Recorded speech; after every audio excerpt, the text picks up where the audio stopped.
প্রিয় ছাত্রছাত্রী, আসসালামু আলাইকুম। তোমরা কেমন আছো সকলে? আশা করি মহান সৃষ্টিকর্তার রহমতে সবাই ভালো আছো। আমিও তোমাদের দোয়াতে ভালো আছি। কয়েকদিন পরে আমি আরেকটা ভিডিও নিয়ে তোমাদের মাঝে উপস্থিত হলাম। আজকের ভিডিওর আলোচনার বিষয় নাম্বার বা বচন।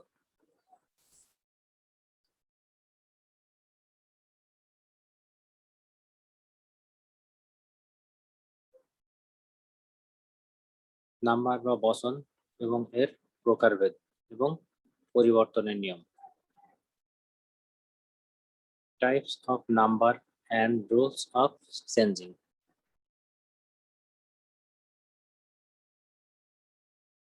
নাম্বার বা বচন।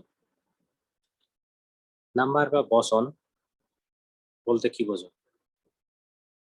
নাম্বার বলতে আমরা সংখ্যাকে বুঝি, অর্থাৎ যে ওয়ার্ড বা শব্দের মাধ্যমে নাউন বা প্রোনাউনের সংখ্যার ধারণা পাওয়া যায় তাকে নাম্বার বা বচন বলে। যেমন কলম, কলমগুলো, বালক, বালকেরা ইত্যাদি। That word gives the numerous idea about noun and pronoun is called number, as pen, pens, boy, boys, etc.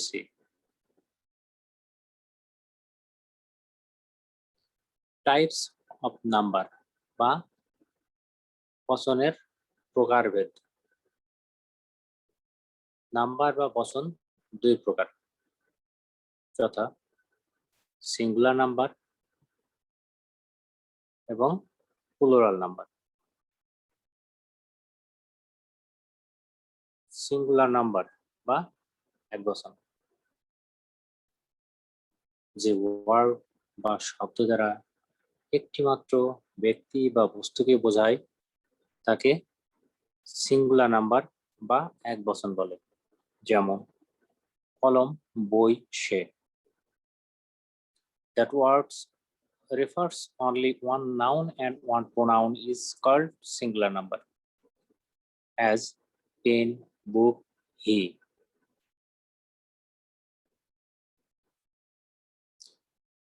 Plural number বা বহুবচন।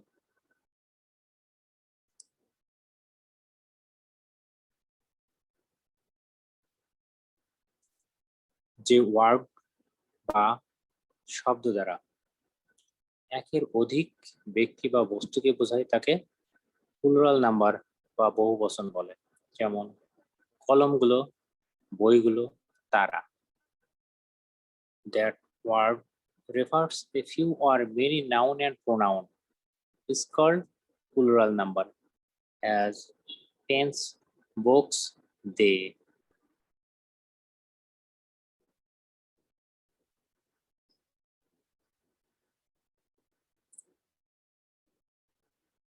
এসো আমরা পরিবর্তনের নিয়মগুলো এক এক করে জেনে নিই।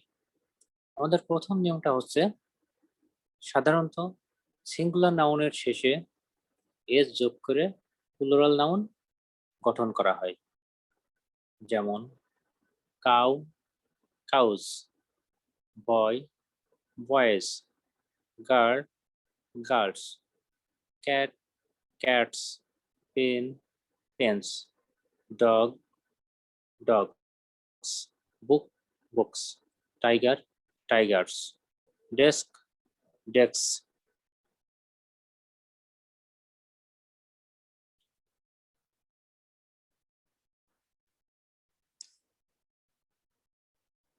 পরবর্তী নিয়ম। পরের নিয়মটা হচ্ছে, সিঙ্গুলার নাউনের শেষে এস, এসএস, এসএইচ, এক্স বা জেড থাকলে এবং শেষের সিএইচ এর উচ্চারণ ছয়ের মতো হলে ওই নাউনের শেষে ইএস যোগ করে প্লুরাল করা হয়। যেমন bus, buses, class, classes, brush, brushes, push, bushes, box, boxes, inch, inches, wash, washes, mass, masses, hedge, hedges.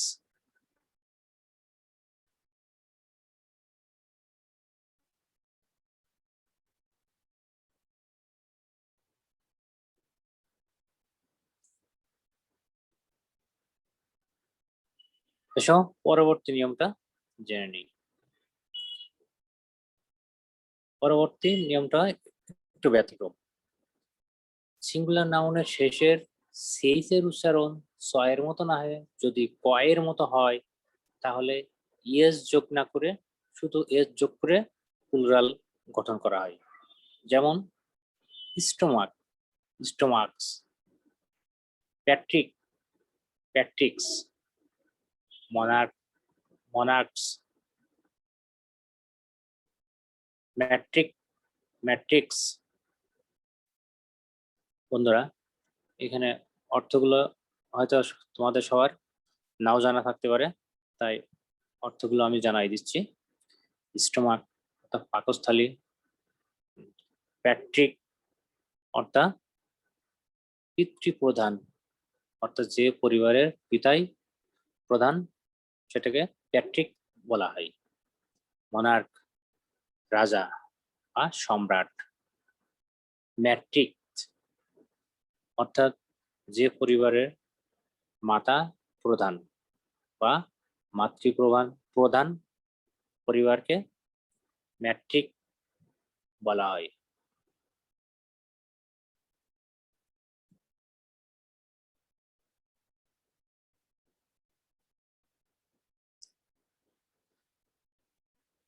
এসো পরবর্তী নিয়মটা জানি।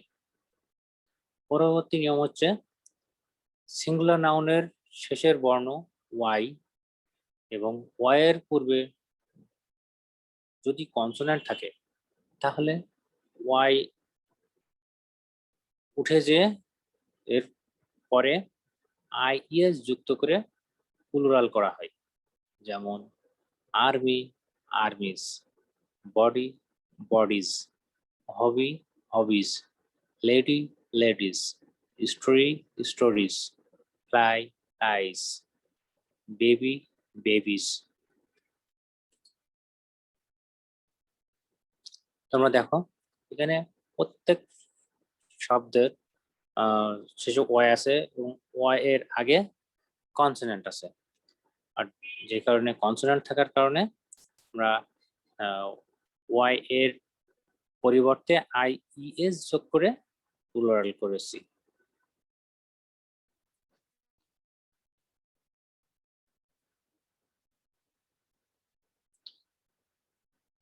এরপরে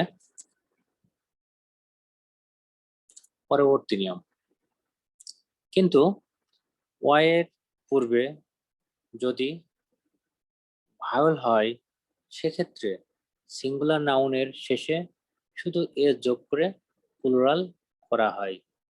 যেমন boy, boys, toy, toys, day, days, monkey, monkeys, key, keys, donkey, donkeys, play, place.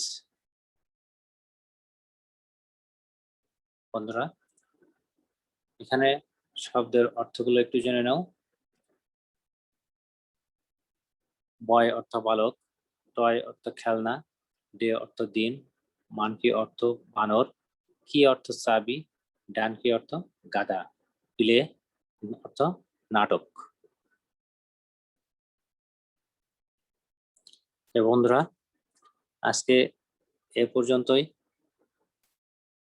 পরবর্তী ক্লাসে তোমাদের সাথে আবার কথা হবে নাম্বারের পরের অংশ নিয়ে। সে পর্যন্ত তোমরা সকলে সুস্থ থেকো, ভালো থেকো। আল্লাহ হাফেজ।